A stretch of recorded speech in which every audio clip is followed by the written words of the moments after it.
Hello everyone, welcome to this channel. आज के इस वीडियो लेक्चर में हम डिस्कस करने वाले हैं आपके एक इम्पोर्टेंट सब्जेक्ट जो कि आपका फ्लूइड मैकेनिक्स, उसके बारे में।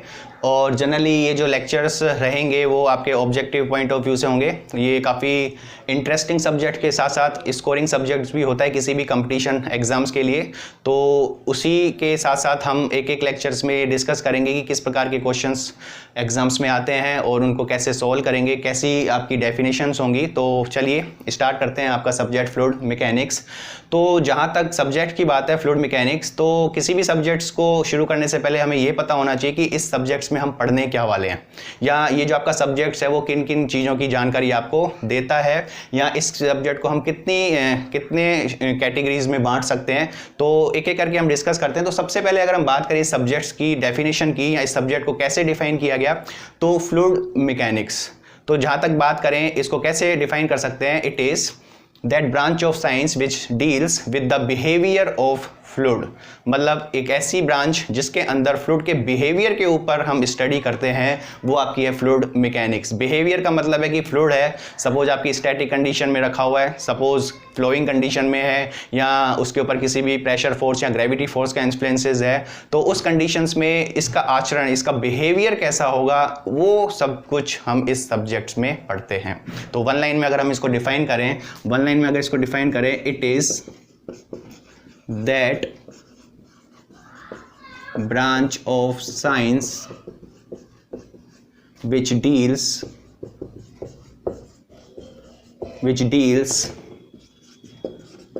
with the behavior of fluid। तो ये तो वन लाइन डेफिनेशन हो गई इस सब्जेक्ट्स के बारे में। तो आगे अगर हम इस सब्जेक्ट्स की बात करें कि इस सब्जेक्ट्स को कितनी कैटेगरी में डिवाइड किया गया है, तो एक एक करके हम देखें। अगर कैटेगरी की बात करें तो इस पूरे सब्जेक्ट्स को 3 कैटेगरी में डिवाइड किया गया है। पहली जो कैटेगरी है वो आपकी है फ्लूइड स्टैटिक्स। दूसरी कैटेगरी की बात करें तो दूसरी कैटेगरी है आपकी फ्लूइड काइनेमैटिक। और अगर तीसरी कैटेगरी की बात करें तो ये आपकी है फ्लूइड डायनामिक्स। तो पूरा का पूरा जो सब्जेक्ट्स है फ्लूइड मैकेनिक्स वो इन 3 कैटेगरीज में डिवाइड है। पहली आपकी फ्लूइड स्टैटिक्स, दूसरी फ्लूइड काइनेमैटिक्स, और तीसरी आपकी फ्लूइड डायनामिक्स। तो एक एक करके हम देखते हैं कि जो फ्लूइड स्टैटिक्स है वो किस बारे में आपको बताता है, फ्लूइड काइनेमैटिक्स किस बारे में, और फ्लूइड डायनामिक्स किस बारे में। तो अगर बात करें फ्लूइड स्टैटिक्स की, तो फ्लूइड स्टैटिक्स जनरली क्या है, fluid statics when fluid is at rest. मतलब अगर फ्लूइड रेस्ट कंडीशन में रखा हुआ है और उसके ऊपर हम उसकी स्टडी करते हैं, तो वो आपकी फ्लूइड स्टैटिक्स में आती है। इसके एग्जांपल्स की अगर हम बात करें, इसके एग्जांपल्स क्या हो सकते हैं, सपोज कोई भी कंटेनर है, उसमें कोई भी आपका फ्लूइड या लिक्विड रखा हुआ है, और वो लिक्विड दीवारों पर या उसकी वॉल्स पर कितना फोर्स एक्सर्ट कर सकता है, बॉटम पर कितना फोर्स एक्सर्ट कर सकता है, कंडीशन स्टैटिक्स है। हम आगे और इसको डिस्कस करेंगे। स्टैटिक कंडीशन का मतलब है कि जो फ्लूइड हैं या जो लिक्विड्स हैं उसके जो मॉलिक्यूल्स हैं वो रिलेटिव कंडीशंस में मोशन में नहीं हो। तो इसके बारे में हम देखेंगे। और एग्जांपल्स इसके क्या हो सकते हैं, और एग्जांपल्स कोई भी लिक्विड में अगर कोई भी आपकी सरफेस है और वो लिक्विड उस सरफेस के ऊपर कितना फोर्स एक्सर्ट करता है, जिसको हम बोलते हैं हाइड्रोस्टैटिक फोर्स, उसके बारे में हम बात करेंगे। तो ये सारी की सारी चीज़ें आपकी स्टैटिक्स में काउंट होती है। मैनोमीटर्स की बात करें उसको भी हम स्टैटिक्स में पढ़ेंगे, देखेंगे क्या क्या चीज़ें हम उसमें कंसीडर करेंगे। तो सीधी सी बात है कि जब फ्लूइड आपकी रेस्ट कंडीशन में हो तो वो किस कैटेगरीज में आएगा, फ्लूइड स्टैटिक्स। दूसरी अगर हम बात करें फ्लूइड काइनेमैटिक्स की, तो फ्लूइड काइनेमैटिक्स को कैसे हम डिफाइन कर सकते हैं। फ्लूइड काइनेमैटिक्स क्या है, when fluid is in motion without considering the forces. तो काइनेमैटिक्स में जनरली हम फ्लो के बारे में बात करेंगे। जो फ्लूइड है वो आपकी फ्लोइंग कंडीशन में होगा, लेकिन साथ में जो उसके ऊपर लगने वाले जितने भी फोर्स हैं उसको हम कंसीडर नहीं करते हैं। तो फ्लूइड काइनेमैटिक्स में जनरली जो बात की जाती है वो उसकी वेलोसिटीज़ की बात की जाती है, वेलोसिटीज़ के साथ एक्सीलरेशंस की बात की जाती है। और एक बार अगर फ्लूइड का एक्सीलरेशन हमें मालूम हो जाता है और मास से उसको मल्टीप्लाई कर देते हैं, तो हम उसके बाद फोर्स को भी कैलकुलेट कर सकते हैं। लेकिन जब स्टडी की जाती है तो सबसे पहले फोर्स को हम नेगलेक्ट करते हैं, फिर स्टडी करते हैं, एक्सीलरेशन को कैलकुलेट किया जाता है, और उसके बाद फिर फोर्स को हम कैलकुलेट कर सकते हैं। तो काइनेमैटिक्स में हम मोशन के साथ फोर्स को कंसीडर नहीं करते हैं। लेकिन जो डायनामिक्स है, डायनामिक्स में हम क्या करेंगे, डायनामिक्स में जो मोशन भी होगा और उस पर लगने वाले जितने भी फोर्स हैं उसको हम कंसीडर करते हैं। तो वो अब जिस कैटेगरीज में पढ़ते हैं उसको हम बोलते हैं फ्लूइड डायनामिक्स। तो अगर हम बात करें when fluid is in motion with considering the forces, fluid motion में भी है और उसके ऊपर जितने भी फोर्स हैं उसको हम कंसीडर कर रहे हैं, तो हम पढ़ेंगे फ्लूइड डायनामिक्स में। तो ये पूरा जो सब्जेक्ट है आपका फ्लूइड मैकेनिक्स, वो इन 3 कैटेगरीज से मिलके बना हुआ है। एक एक करके हम फ्लूइड स्टैटिक्स को सबसे पहले स्टडी करेंगे, उसके बाद काइनेमेटिक्स और उसके बाद आपका डायनामिक्स। तो ये तो बात हुई आपकी सब्जेक्ट्स के ओवरव्यू की, कि सब्जेक्ट्स आपको बेसिकली क्या चीज़ बताने वाला है और इस सब्जेक्ट्स में हम क्या क्या पढ़ने वाले हैं।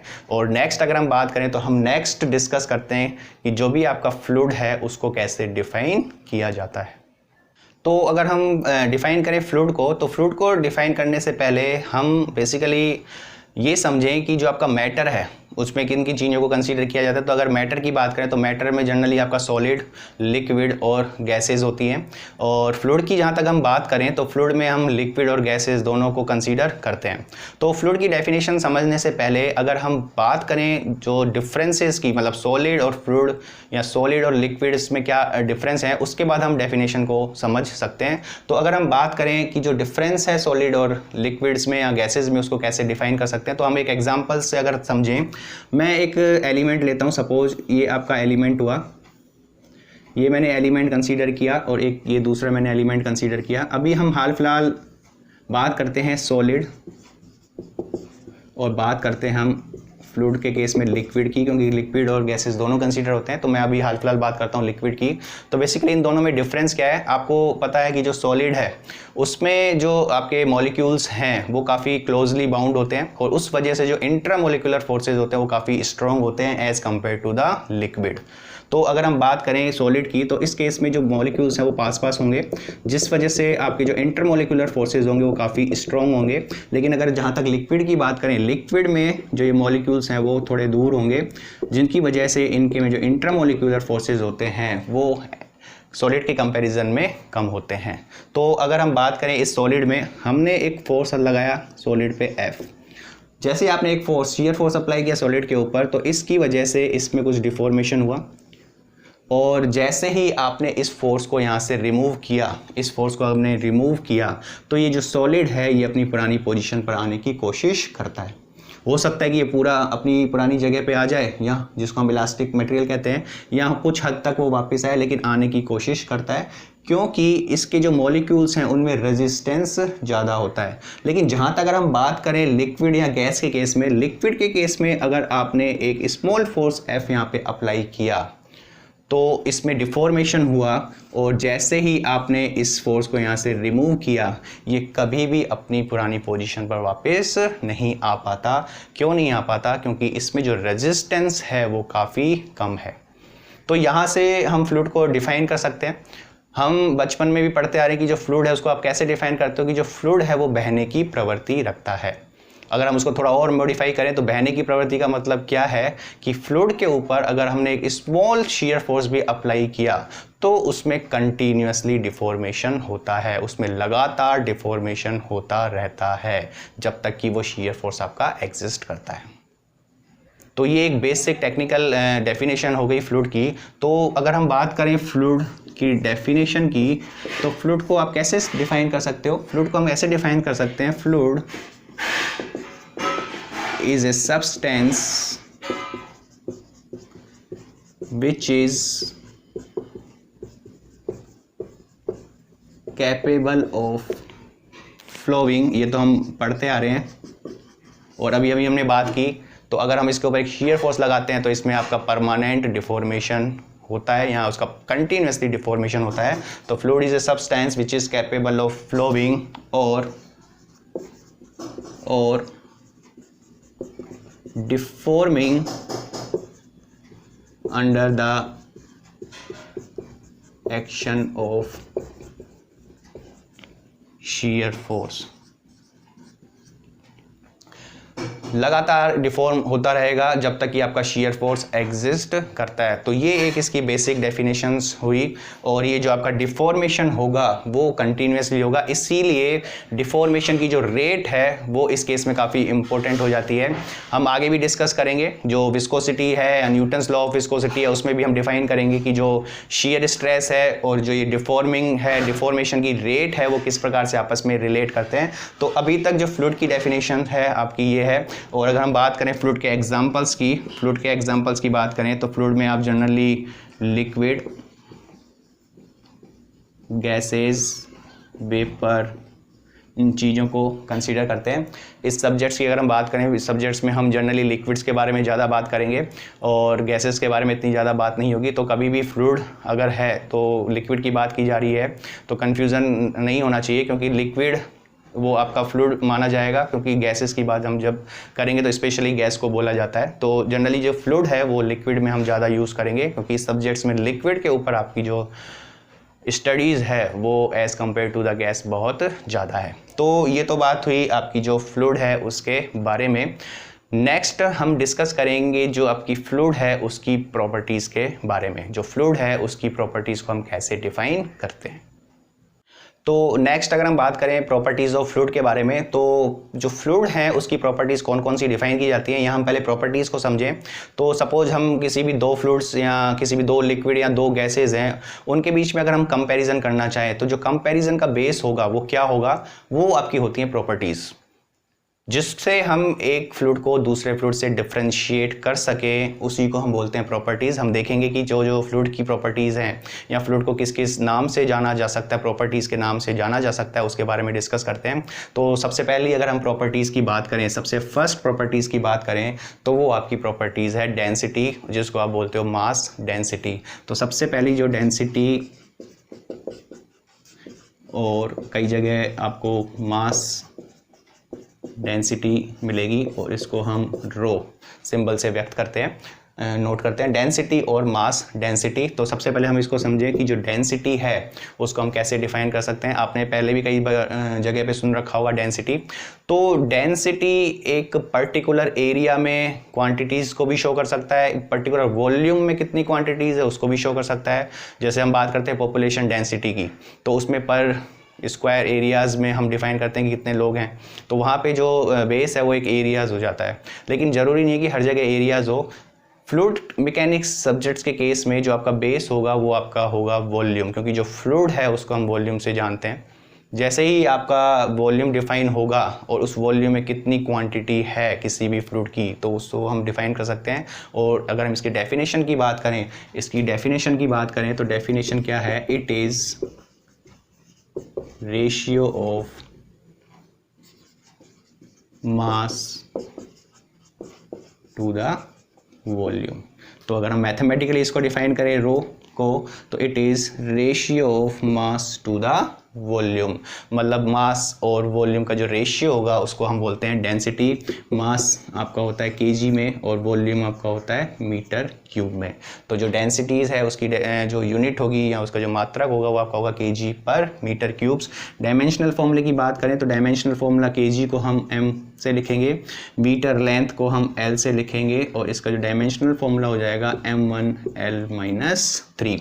काफ़ी ऑब्जेक्टिव क्वेश्चंस बनते हैं इसके ऊपर कि जो इसका डायमेंशनल फॉर्मूला है डेंसिटीज़ का वो क्या होगा, और इस डेंसिटी को हम कैसे डिफाइन कर सकते हैं उसके बारे में बात होगी। और जनरली अगर हम बात करें वैल्यूज़ की, तो डेंसिटी अगर बात करें वाटर की, तो हम सबको पता है ये आपकी होती है 1000 kg पर metre cube. kg MKS unit में भी बात करें या CGS यूनिट में भी इसको कन्वर्ट करना चाहें, CGS यूनिट में हम कैसे कन्वर्ट कर सकते हैं, 1000 है, आप kg को 1000 ग्राम लिख सकते हैं, और मीटर क्यूब को हम लिख सकते हैं 100 सेंटीमीटर, और इसका आपका क्या है क्यूब। तो यहाँ अगर हम बात करें यहाँ 10⁻6 या 10⁻6, तो ये आपकी हो जाती है 1 ग्राम पर सेंटीमीटर क्यूब। तो ये MK सिस्टम में हुई, SI सिस्टम में हुई, ये आपकी CGS सिस्टम में हुई। कई बार इसकी यूज़ होगा कि जो आपका डेंसिटी है उसकी जो वैल्यूज़ है वो क्या होती हैं। ऐसे ही अगर हम बात करें मरकरी, काफ़ी इंपॉर्टेंट आपका है ये मरकरी, क्योंकि इसकी वैल्यूज़ ज़्यादा यूज़ होगी आपकी आगे। ये आपकी वैल्यूज़ होती है 13,600 kg पर मीटर क्यूब, और इसकी डेंसिटी बहुत ज़्यादा है। हम जितने भी अब केस पढ़ोगे तो सबसे ज़्यादा डेंसिटी हम इसकी यूज़ करते हैं, और इसके कई सारे फ़ायदे हैं। जैसे जैसे सब्जेक्ट्स आपका आगे चलता जाएगा आपको ये भी पता पड़ेगा कि जो मरकरीज़ है उसको क्यों, कहाँ पे, किस वजह से हम इसको यूज़ करते हैं। तो हाल फिलहाल तो हमें डेटा से मतलब है। तो ये तो बेसिकली आपकी जो प्रॉपर्टीज़ हुई डेंसिटी की। तो डेंसिटी का मतलब कुल मिला के ये है कि पर्टिकुलर वॉल्यूम में आपका जो कितना मास एग्जिस्ट करता है वही आपकी होगी डेंसिटी। तो अगर हम डेंसिटी को समझने की कोशिश करें तो डेंसिटी को हम कैसे समझ सकते हैं। सपोज़ आपके पास 2 कंटेनर हैं और दोनों का जो वॉल्यूम है सपोज़ 1 मीटर क्यूब और 1 मीटर क्यूब। एक कंटेनर में हमने वाटर फिल किया और दूसरे कंटेनर में हमने मरकरी फिल किया। तो अगर हम इसके मास की बात करें तो 1 मीटर क्यूब में आपका जो मास एग्जिस्ट करेगा वो कितना करेगा 1000। तो इस केस में जो वाटर है वो 1000 kg, और इस केस में जो मरकरी है वो कितना हो जाएगा 13,600 kg। तो यहाँ से आप डेंसिटी को समझ सकते हो कि दोनों का वॉल्यूम सेम है, लेकिन जो वाटर है वो केवल 1000 kg एग्जिस्ट करेगा, लेकिन जो मरकरी है वो 13,600 kg एग्जिस्ट करेगा। तो इसका मतलब क्या हुआ कि जो मरकरी है वो काफ़ी कॉम्पैक्ट है, उसके जो मॉलिक्यूल्स हैं वो काफ़ी क्लोज हैं, और इसीलिए उतने ही वॉल्यूम में आपका जो ये मास है बहुत ज़्यादा होता है। तो ये केवल किसकी वजह से होता है, डेंसिटी की वजह से। तो डेंसिटी ज़्यादा है तो कम वॉल्यूम में आपका मास भी बहुत ज़्यादा हो जाएगा, और डेंसिटी अगर आपकी कम है तो जो वॉल्यूम ज़्यादा होगा लेकिन मास क्या होगा, कम होगा। तो इसको हम इस प्रकार से एक्सप्लेन कर सकते हैं।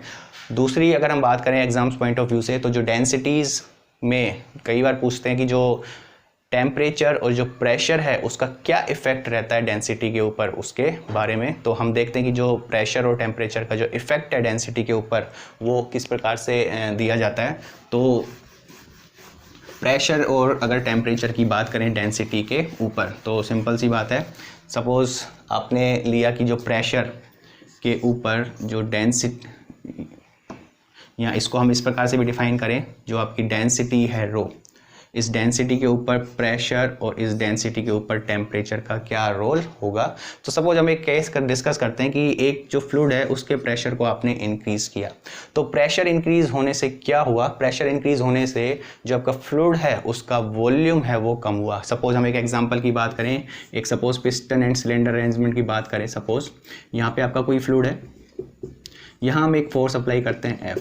तो इस फोर्स इस डायरेक्शन में जब अप्लाई करोगे जो इसका जो प्रेशर होगा वो इंक्रीज़ होगा, और प्रेशर इंक्रीज़ होने के साथ साथ ये पिस्टन इस ओर आएगा, और ये जो है वॉल्यूम वो आपका बिल्कुल पहले से कम हो जाएगा, लेकिन जो मास है वो हमेशा आपका क्या रहेगा, कांस्टेंट। तो जैसे ही आपने प्रेशर बढ़ाया वॉल्यूम में कमी आई, और वॉल्यूम में जो डिक्रीमेंट हुआ उस वजह से क्या हुआ, जो आपकी डेंसिटी है वो बढ़ जाती है। क्योंकि अगर हम बात करें डेंसिटी की, तो डेंसिटी आपके मास टू द वॉल्यूम। तो जैसे ही वॉल्यूम कम होगा, क्योंकि मास कांस्टेंट रहेगा, तो इस वजह से डेंसिटी भी क्या हो जाएगी, इंक्रीज़ हो जाएगी। तो अगर आप प्रेशर को इंक्रीज़ करोगे तो डेंसिटी भी क्या हो जाएगी, इंक्रीज़ हो जाएगी। किस वजह से कि जो मॉलिक्यूलर डिस्टेंसेज हैं वो कम हो गई। तो यहाँ पे जो है वॉल्यूम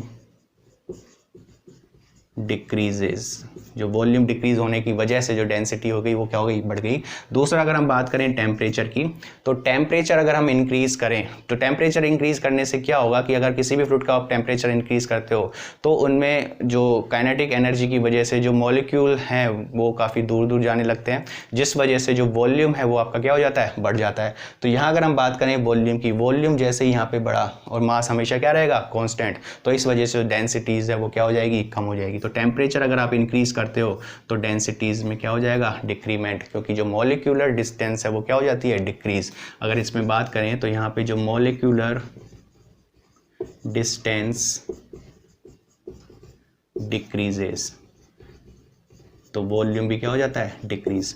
और वॉल्यूम अगर डिक्रीज हो जाएगा तो यहाँ पे जो मास कांस्टेंट होने की वजह से डेंसिटी क्या हो जाती है, डिक्रीज हो जाती है। तो कई बार एग्जाम्स में पूछते हैं कि अगर प्रेशर और टेम्परेचर का जो इफेक्ट है वो डेंसिटी के ऊपर किस प्रकार से पड़ता है। तो अगर नेक्स्ट प्रॉपर्टीज़ की बात करें तो नेक्स्ट प्रॉपर्टी आपकी होती है स्पेसिफिक वेट, और इसको हम बोलते हैं वेट डेंसिटी। स्मॉल w से हम इसको डिफाइन करते हैं। तो जहाँ हमने डेंसिटी को परिभाषित किया था, डिफाइन किया था, अब हम डिफाइन करेंगे कि जो आपकी स्पेसिफिक वेट है या जो वेट डेंसिटी है उसको आप कैसे डिफाइन करते हो। तो इसको अगर हम डिफाइन करें, it is the ratio of weight to the volume of fluid. तो अगर इसको परिभाषित करें तो W बराबर आपका हो जाता है weight to the volume. Density के केस में वेट की जगह आपका मास था, लेकिन जो स्पेसिफिक वेट है वहाँ पे आपका हो जाता है वेट टू द वॉल्यूम। और अगर हम बात करें इसके यूनिट की, तो वेट की यूनिट आपको पता है, इट इज़ न्यूटन, और ये आपका हो जाता है मीटर क्यूब। तो स्पेसिफिक जो वेट है उसकी यूनिट होगी आपकी न्यूटन पर मीटर क्यूब। इसको अगर हम डायमेंशनल फॉर्मूले में देखें या इसका एक और फॉर्मूला अगर हम डिफाइन करें तो इसको हम इस प्रकार से भी डिफाइन कर सकते हैं, वेट, क्योंकि हमें वेट के बारे में पता होता है, weight is the product of mass into gravity, मतलब m इंटू जी। वेट के बारे में हमें पता होता है, it is mass into g, और यहाँ पे आपका वॉल्यूम। तो ये जो मास इनटू वॉल्यूम है, इस मास इनटू वॉल्यूम को आप किस प्रकार से डिफाइन करते हो, एज ए डेंसिटी। तो एक और फॉर्मूला आपका स्पेसिफिक वेट का जनरेट होता है, जिच इज रो इनटू जी। काफ़ी इंपॉर्टेंट फॉर्मूला है, जब हम आगे फ्लूइड स्टैटिक्स में या हाइड्रोस्टैटिक फोर्स में बात करेंगे तो काफ़ी इंपॉर्टेंट ये चीज़ आपको बार बार दिखेगी। तो अभी से आप इसको रिमेंबर करें कि जो स्पेसिफिक वेट है इट इज़ रो इनटू जी। तो ये तो फॉर्मूले की बात थी। तो वेट टू द वॉल्यूम या रो इनटू जी, ये दोनों डेफिनेशन से आती है। उसके बाद अगर हम बात करें डायमेंशनल फॉर्मूले की, डायमेंशनल फॉर्मूला हम यहाँ से निकाल सकते हैं। मास को आप लिखते हो kg से multiply g acceleration due to gravity metre per second square. तो ये हो जाएगा मीटर पर सेकंड स्क्वायर, और आपका जो नीचे वॉल्यूम आपका हो जाता है मीटर क्यूब। तो यहाँ से अगर हम बात करें, इट इज़ kg और अपॉन में m से मीटर स्क्वायर और ये सेकंड स्क्वायर। तो kg को हम लिखते हैं m, metre square length L2 और टाइम आपका T2। तो ये आपको हो जाता है m1 L-2 और T-2।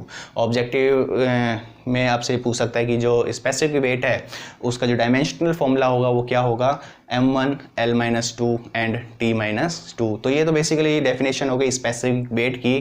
काफ़ी इंपॉर्टेंट ये डेफिनेशंस हैं, क्योंकि कई बार हो सकता है आपके पास कोई न्यूमेरिकल हो, उसमें डेंसिटी नहीं देके आपको स्पेसिफिक वेट दिया जाए, तो वहाँ से हम इजीली कैलकुलेट कर सकते हैं डेंसिटी क्या होगी। तो सपोज अगर हम वाटर की बात करें, अगर हम वाटर के स्पेसिफिक वेट की बात करें तो वो होगा आपका रो इंटू जी। तो रो की जगह हम लिख सकते हैं 1000 और जी की वैल्यू आपको पता है, it is 9.81 metre per second square. तो यहाँ से ये वैल्यू जाएगी न्यूटन पर मीटर क्यूब। उसके बाद बात की जाती है कि जो स्पेसिफिक वेट है वो किसके ऊपर डिपेंड करता है। तो यहाँ अगर हम फॉर्मूले से बात करें स्पेसिफिक वेट के फॉर्मूले की, तो स्पेसिफिक वेट जो है वो रो इंटू जी। रो के बारे में हमने डिस्कस किया था कि जो रो है वो प्रेशर और टेम्परेचर दोनों पर डिपेंड करता है, लेकिन साथ में यहाँ पे है जी। जी का मतलब आपका होता है लोकेशन से। तो इसका मतलब जो स्पेसिफिक वेट है वो प्रेशर, टेम्परेचर और लोकेशन पे भी डिपेंड करते हैं। लोकेशन का मतलब ये है कि जैसे ही आपका जी चेंज हुआ, सपोज अर्थ पर जो वैल्यू स्पेसिफिक वेट की वाटर की यहाँ पे है वो मून पे अलग होगी, क्योंकि जो मून पे आपका जी है वो चेंज हो जाता है, इट इज़ g/6। तो ये जो स्पेसिफिक वेट है ये लोकेशन पर भी डिपेंड करती है। तो काफ़ी इम्पोर्टेंट है, क्योंकि कई बार न्यूमेरिकल्स में कई बार स्पेसिफिक वेट आपको दिया जाता है और डेंसिटी कैलकुलेट करनी होती है, तो यहाँ से डेंसिटी हम इजीली कैलकुलेट कर सकते हैं। तो अगर बात करें नेक्स्ट प्रॉपर्टी की, नेक्स्ट प्रॉपर्टी आपकी डिफाइन होती है जो कि है स्पेसिफिक ग्रेविटी। इसको हम बोलते हैं रिलेटिव डेंसिटी, रिलेटिव डेंसिटी भी बोला जाता है इसको, और इसको हम डिफाइन करते हैं स्मॉल एस से। और बात हम करते हैं इसकी डेफिनेशन की, तो इसको अब किस प्रकार से डिफाइन किया गया, इसकी डेफिनेशन देखते हैं। It is the ratio of density of fluid to the density of standard fluid. मतलब अगर किसी भी फ्लूइड की डेंसिटी में हमने स्टैंडर्ड फ्लूइड डेंसिटी का डिवाइड किया तो जो आपको मिलेगा वो होगा आपका स्पेसिफिक ग्रेविटी। बात ये की जाती है कि जो स्पेसिफिक ग्रेविटी के लिए जो हम स्टैंडर्ड फ्लूइड है वो क्या लें। स्टैंडर्ड फ्लूइड के केस में लिक्विड और गैसेस दोनों को कंसीडर किया जाएगा। तो जहाँ पे भी लिक्विड की बात होगी तो वहाँ हम वाटर को as a standard liquid consider करेंगे, और जहाँ पे गैस होगी वहाँ पे हम एयर को करेंगे। पर जनरली हमारे सब्जेक्ट्स में जो लिक्विड है उसका रोल ज़्यादा होगा। तो मैथमेटिकली अगर हम बात करें एस की, तो इसको हम डिफाइन करते हैं, it is the ratio of density of fluid to the density of standard fluid. और बात करें इसके यूनिट की, यूनिट आपकी कोई नहीं होगी तो इसलिए हो जाता है यूनिट लेस। काफ़ी इंपॉर्टेंट है, ऑब्जेक्टिव में कई बार पूछा जाता है कि जो स्पेसिफिक ग्रेविटी है वो किस तरह की क्वांटिटी है, it is a unit less quantity. और डायमेंशनल फॉर्मूला भी पूछा जाता है, तो dimensional formula m0 L0 T0, क्योंकि इसकी कोई भी डायमेंशंस नहीं होगी, ऊपर भी डेंसिटी और नीचे भी डेंसिटी। बात हम करें एग्जांपल्स की, तो अगर हम बात करें वाटर की, तो वाटर की बात करें तो ऊपर भी आपका होगा वाटर और नीचे भी आपका क्या होगा वाटर, तो ये वैल्यू 1। बात हम करें मरकरी की, तो मरकरी के लिए डेंसिटी ऑफ मरकरी और to the density of water, तो ये हो जाएगा 13,600 और नीचे आपका हो जाएगा 1000, तो ये हो जाएगा 13.6 यूनिट लेस। तो बेसिकली यहाँ से हम ये देखते हैं कि जो स्पेसिफिक ग्रेविटी है वो आपको एक तरह से ये बताती है कि जो लिक्विड है वो वाटर की कंपैरिजन में कितना हैवी है, उस हिसाब से हम इसको डिफाइन करते हैं। ध्यान देने वाली बात ये है कि m0 L0 T0 objective point of view से। दूसरी बात, अगर हम इसके एक और फॉर्मूले की बात करें, क्योंकि S हमें पता है it is density of fluid to the density of standard fluid, हमने क्या किया G से ऊपर और नीचे दोनों तरफ मल्टीप्लाई किया। रो इंटू जी हम पहले भी डिस्कस कर चुके हैं इससे पहले की प्रॉपर्टी में, it is equal to specific weight W। तो यहाँ पे हम S को और डिफाइन कर सकते हैं, specific weight of fluid to the specific weight of standard fluid. तो ये अगर आपको ऑब्जेक्टिव में भी दिखे इसके अलावा, तो ये ऑप्शंस भी आपका सही हो सकता है। दिखने में काफ़ी सिंपल है, लेकिन कई बार इसकी इंपॉर्टेंस वहाँ होती है जहाँ पे न्यूमेरिकल्स होते हैं। न्यूमेरिकल्स में आपको डेंसिटी चाहिए होता है लेकिन स्पेसिफिक ग्रेविटी दिया होता है। Example suppose S equal to 0.8 और हमें अगर डेंसिटी निकालनी है तो यहाँ से हम S बराबर density of fluid upon density of water, तो ये होगा 0.8। डेंसिटी हमें कैलकुलेट करनी है स्टैंडर्ड वाटर की 1000, तो यहाँ से डेंसिटी ऑफ फ्लूइड आपकी हो जाएगी 800 kg/m³। तो देखने वाली बात ये है कि जहाँ पे भी आपकी स्पेसिफिक ग्रेविटी है, आपको डेंसिटी चाहिए, तो उसको सीधा आप 1000 से मल्टीप्लाई कीजिए तो आपको यहाँ पे डेंसिटी मिलती है। नेक्स्ट आपकी जो प्रॉपर्टी है उसकी अगर हम बात करें, नेक्स्ट प्रॉपर्टी आपकी डिफाइन होती है स्पेसिफिक वॉल्यूम, स्मॉल b से डिफाइन कर सकते हैं। और इसको कैसे डिफाइन किया सकता है, it is the ratio of volume to the mass, मतलब पर यूनिट मास में किसी भी फ्लूइड का कितना वॉल्यूम एग्जिस्ट करता है उसको हम बोलते हैं स्पेसिफिक वॉल्यूम। तो इसको हम देखें, it is the ratio of volume to the mass, और इस मैथमेटिकली इसको हम डिफाइन करते हैं वॉल्यूम टू मास। तो यहाँ आपकी यूनिट की बात करें तो ये हो जाएगा मीटर क्यूब और यहाँ पे हो जाएगा kg। और अगर हम इसको और थोड़ा डिफाइन करें तो इट इज़ 1 अपॉन, इस वॉल्यूम को हम इसके नीचे लेके आते हैं तो मास अपॉन वॉल्यूम, ये हम पहले भी डिस्कस कर चुके हैं, इट इज़ 1 अपॉन रो। तो जो स्पेसिफिक वॉल्यूम होगा it is the reciprocal of density. इतना इंपॉर्टेंट नहीं है, लेकिन कई बार अगर आपसे पूछे कि स्पेसिफिक वॉल्यूम को आप कैसे डिफाइन कर सकते हो, तो सीधी सी बात है, वॉल्यूम को डिवाइड कर दोगे मास से, मीटर क्यूब पर kg। डायमेंशनल फॉर्मूला भी आप निकाल सकते हो, नीचे आपका ऊपर L लेंथ हो जाएगा, नीचे आपका हो जाएगा मास, तो ये m-1, L3 वॉल्यूम और यहाँ पे आपका kg मास, तो ये आपका डायमेंशनल फॉर्मूला। तो प्रॉपर्टीज़ की अगर हम बात कर रहे हैं तो नेक्स्ट प्रॉपर्टीज़ की भी बात करते हैं। नेक्स्ट प्रॉपर्टीज़ आपकी डिफाइन होती है विच इज़ कंप्रेसिबिलिटी, जिसको आप B से डिफाइन करते हो। कंप्रेसिबिलिटी को किस प्रकार से डिफाइन किया गया, तो पहले तो हम इसकी एक डेफिनेशन देखते हैं। डेफिनेशन को क्या है इसकी, it is the reciprocal of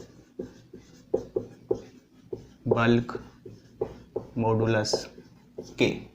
it is the reciprocal of bulk modulus के। तो कंप्रेसिबिलिटी को समझने के लिए हम पहले डिस्कस करेंगे बल्क मॉडुलस के बारे में। तो चलिए पहले हम बात करते हैं बल्क मॉडुलस के बारे में। तो इस के को कैसे डिफाइन किया गया, इस के को इस प्रकार से डिफाइन किया गया, के जो आपका bulk modulus, it is the ratio of change in pressure to the volumetric strain. Volumetric strain आपको पता है इट इज़, वॉल्यूमेट्रिक स्ट्रेन का मतलब है कि पहले वॉल्यूम कितना था, बाद में वॉल्यूम कितना हो गया, चेंज कितना हुआ, और इनिशियल वॉल्यूम कितना था, dV/V, और साइन आपका हो जाएगा माइनस। हम डिस्कस करेंगे कि माइनस साइन हमने क्यों लगाया है। तो हाल फिलहाल हम इसकी जो बल्क मॉडुलस है उसको समझने की कोशिश करेंगे। तो एक एग्जांपल से हम बल्क मॉडुलस को समझ सकते हैं। सपोज आपके पास कोई भी एक सिस्टम है, दो अगर हम कंपैरिजन करें इस तरह से दो सिस्टम की, एक में आपका लिक्विड 1 है और दूसरे में लिक्विड 2 है। यहाँ पे आप फोर्स अप्लाई करते हो सपोज 100 न्यूटन, यहाँ पे आप 100 न्यूटन अप्लाई करते हो। तो सीधी सी बात है 100 न्यूटन आप अप्लाई कर रहे हो तो प्रेशर में चेंज हुआ, प्रेशर में चेंज होने की वजह से वॉल्यूम में भी चेंज होगा। दूसरे केस में भी 100 न्यूटन आप लगा रहे हो इस तरफ, प्रेशर में चेंज हुआ, प्रेशर में चेंज होने की वजह से वॉल्यूम में भी चेंज हुआ। लिक्विड या जो गैसेज हैं या जो फ्लूइड मान लिया जाए, फ्लूइड आपके अलग अलग हैं। तो अगर हम बात करें 100 न्यूटन इधर लगाया, 100 न्यूटन इधर लगाया, क्या इनके वॉल्यूम में जो चेंज है वो सेम होगा या अलग अलग होगा?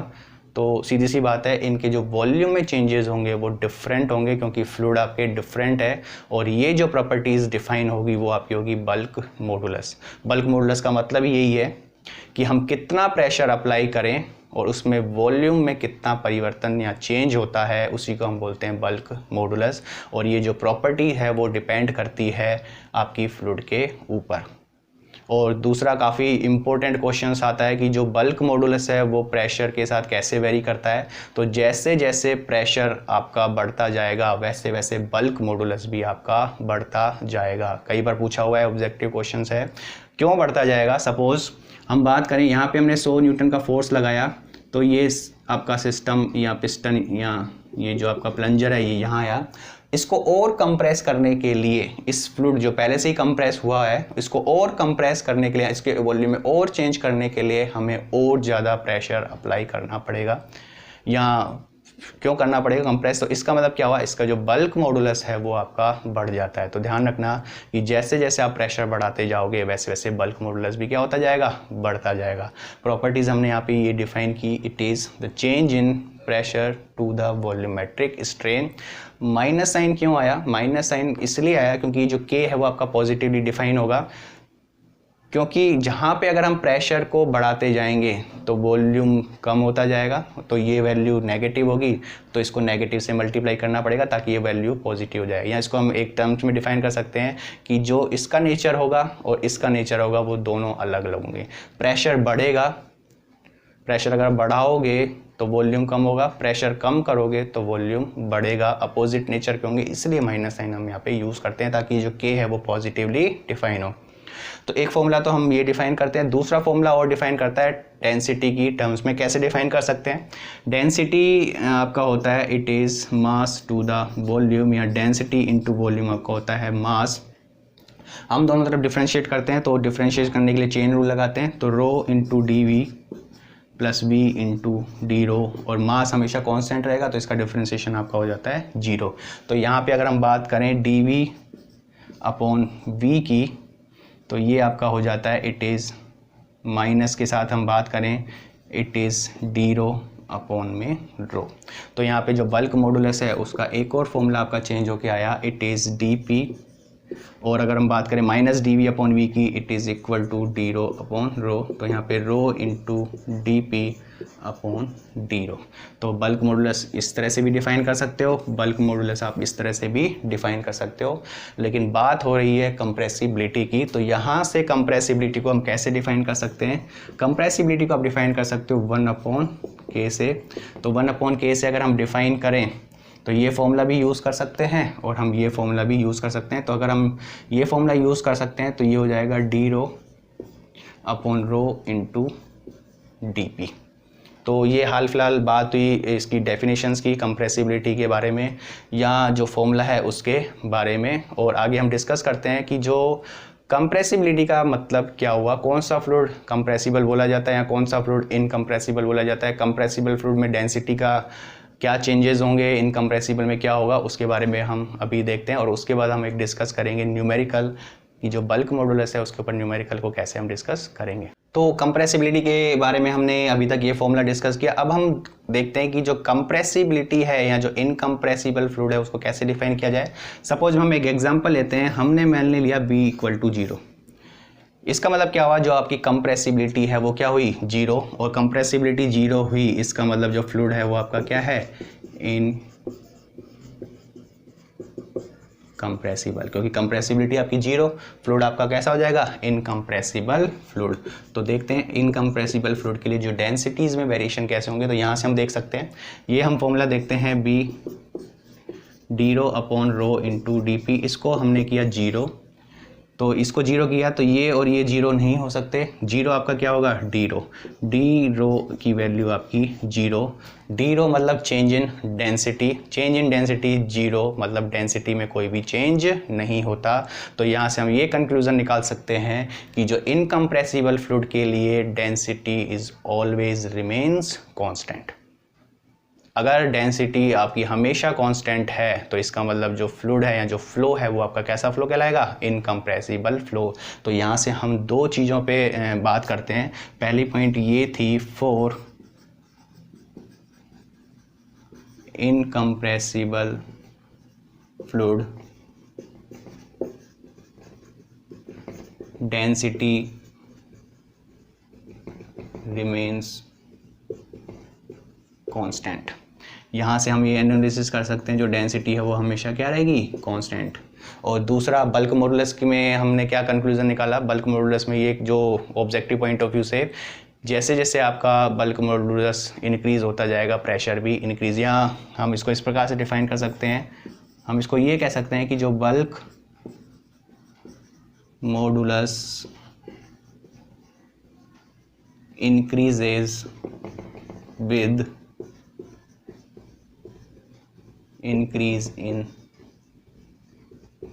प्रेशर। कई सारे एग्जाम्स में ये पूछा हुआ है कि जो बल्क मॉडुलस है और प्रेशर के साथ कैसे वेरी करता है। तो आपको ये ध्यान रखना है, जो बल्क मॉडुलस है increases with increase in pressure.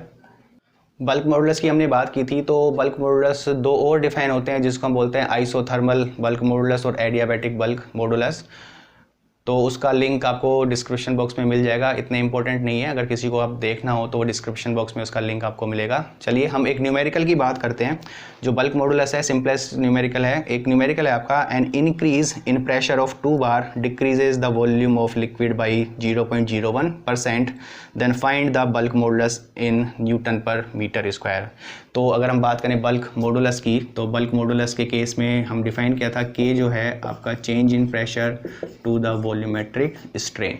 तो क्वेश्चन में कहा गया है कि अगर an increase in pressure of 2 bar, increase in pressure of 2 bar, तो मतलब dP आपका कितना दिया हुआ है, 2 बार, और इसकी यूनिट आपकी Nm/m² में पूछी है। तो यहाँ हम बार को आगे भी डिस्कस करेंगे, लेकिन आपको ये पता होना चाहिए कि जो 1 बार है इट इज़ इक्वल टू 2, और 1 बार 1 × 10⁵, ऑलमोस्ट 1.013 होता है, लेकिन अभी हम ये करते हैं तो 2 × 10⁵ Nm/m²।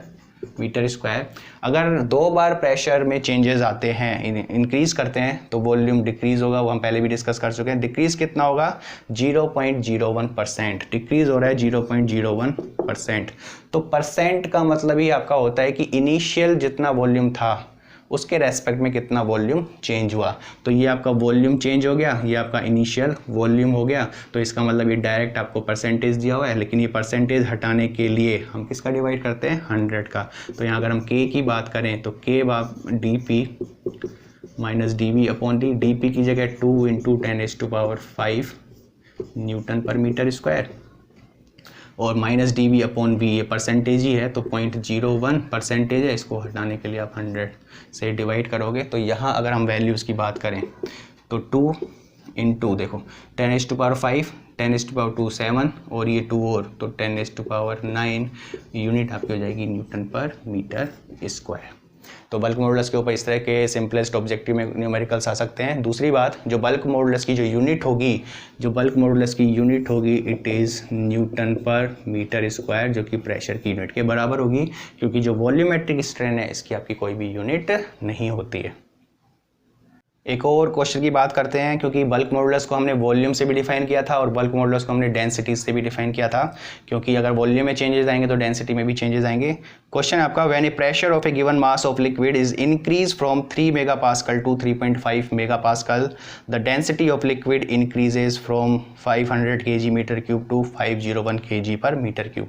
तो यहाँ तो सीधी सी बात है, प्रेशर बढ़ेगा तो आपकी डेंसिटी भी बढ़ेगी। क्वेश्चन में क्या हुआ है, प्रेशर को बढ़ाया गया 3 मेगापास्कल। सपोज पहले प्रेशर आपका था 3 मेगापास्कल, बाद में प्रेशर कर दिया 3.5 मेगापास्कल, और जो डेंसिटीज़ में चेंजेस हुए वो आपके चेंजेस हुए, पहले डेंसिटी थी आपकी 500 kg पर मीटर क्यूब और बाद में डेंसिटी हो गई 501 kg पर मीटर क्यूब। तो हमने डिफ़ाइन किया था, तो यहाँ पे अगर हम बात करें बल्क मॉडुलस की, तो बल्क मॉडुलस को हमने डेंसिटी की टर्म्स में भी डिफ़ाइन किया था। डेंसिटी की टर्म्स में कैसे डिफ़ाइन किया था, डेंसिटी की टर्म्स में आपका डिफाइन हुआ था रो dp अपॉन डी रो, ये फॉर्मूला था डेंसिटी की टर्म्स में। तो यहाँ पे k इनिशियल डेंसिटी आपकी थी 500, चेंज इन प्रेशर आपका कितना हो जाएगा 3 मेगापास्कल से 3.5 मेगापास्कल, तो 0.5 मेगा मतलब 10 की घात 6 अपॉन चेंज इन डेंसिटी कितना हो जाएगा 1। तो इसको हम सॉल्व करें तो यहाँ पे k इक्वल टू आएगा, k की वैल्यूज़ अगर हम सॉल्व करें तो ये k वैल्यू सॉल्व करके कितनी आएगी आपकी 250 मेगा पास्कल। इसको अगर हम मेगा की रखें तो यहाँ पे हो जाएगा 250 और 10 की घात 6 मतलब मेगा पास्कल। तो कुल मिला के एक सिंपलेस्ट हमने इसको समझने के लिए न्यूमेरिकल सॉल्व किए थे, ताकि आपको वॉल्यूम और डेंसिटी दोनों की टर्म्स में पता पड़े कि जो बल्क मॉडुलस है उसको हम कैसे डिफाइन करते हैं। तो आज के लिए इतना ही, नेक्स्ट लेक्चर में हम आगे इसके बारे में डिस्कस करते हैं।